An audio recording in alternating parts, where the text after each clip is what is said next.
Pay scale নিয়ে প্রথম আলো পত্রিকা আজকে 9 জুন একটু আগেই একটি নিউজ করেছে। তো প্রথম আলো পত্রিকা নিশ্চয়ই একটি বাংলাদেশের প্রথম সারির নির্ভরযোগ্য খবর প্রকাশ করে। তো সেই হিসেবে পে স্কেল নিয়ে আজকে বিস্তারিত খবর এখানে কি বলা হয়েছে আমরা একটু দেখব। সরকারি কর্মকর্তা কর্মচারীদের নতুন বেতনের জন্য 35,000 কোটি টাকা বরাদ্দ থাকছে বাজেটে।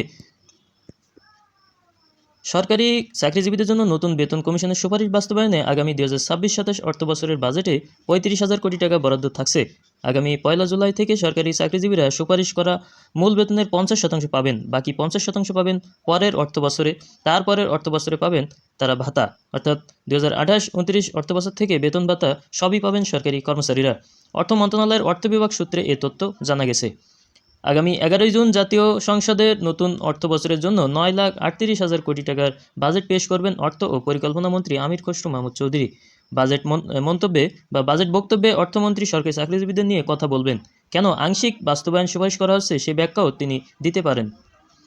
গত 17 মে প্রথম আলোর প্রশ্নের জবাবে অর্থমন্ত্রী বলেছিলেন, আমাদের বাজেটের সীমাবদ্ধতা আছে, কঠিন পরিস্থিতির মধ্যে আছি, অর্থনীতির অবস্থা খারাপ, মোট দেশজ উৎপাদনের অর্থাৎ জিডিপির তুলনায় রাজস্ব সংগ্রহের অবস্থা খারাপ, ফলে অনেক কিছু বাদ দিতে হচ্ছে ও কাটছাট করতে হচ্ছে, তার মধ্যে নতুন বেতন কাঠামোর দিকটাও দেখতে হচ্ছে।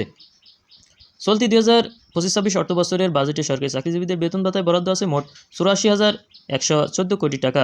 নতুন বেতন কমিশন সুপারিশ করেছিল আগামী অর্থবছরের জন্য বাড়তি লাগবে 1,06,000 কোটি টাকা। কমিশনের সুপারিশ আগামী অর্থবছর পুরোপুরি বাস্তবায়ন করতে গেলে সরকারি চাকরিজীবীদের বেতন ভাতা দিতে ব্যয় হবে 1,90,000 কোটি টাকা।